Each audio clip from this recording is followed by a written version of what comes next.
gani? Ugali supu na sasa.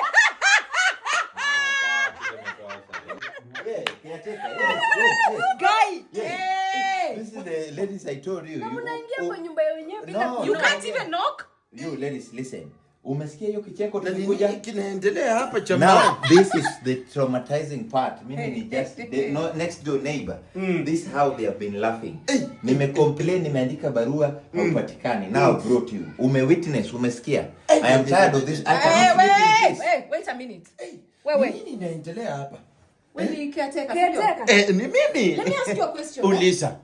Tunalipanga rent tarehe ngapi? Mnalipanga tarehe 31 ni mapema sana. Before hata month ianze. Mapema sana. Takataka tushaichelewa kulipa? Maji tushaichelewa kulipa? Mnalipa mapema sana. Tukitaka mtu akuosha gari nani anapeanga pesa? Si ni mimi of course. Tukipika chapati nani anapeanga pesa? Ni mnanileteanga. In fact ni wazuri sana. Na kinyangarika na huyu. Kwanza in fact nani wewe umechelewa kulipa rent. Hii ni barua tulikuwa tunakuandikia.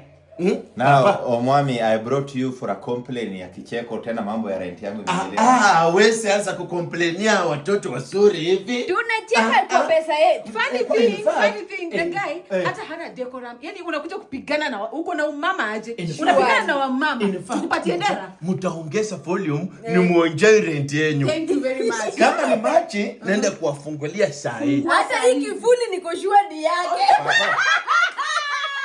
Sasa wewe papa, nyumba yako nilikuwa naenda kufunga. In fact haujalipa rent. Umelipa. Hajalipa niko sure. Wewe utatoka, wewe naenda kukufungia nyumba. Sawa. Msipona kuja kusumbua watoto, watu wamelipa rent. By the way, mtoe advocate hapo ndio hiyo nyumba ibaki. In fact tutakufukuza. Na pikia ndio saa hii tunakufukuza. Sasa utatushtua na hiyo sauti yako inatetemeka kama posho mill. Anawasumbua. Alafu hata ana class. Ati anataka kuanza kugombana na wanawake. Sasa hakuna umama sana. Chapati msisahau. Chapona nyama. Na nyama. The power of money. Asikie vibaya na huko. Akwende huko. I hate that.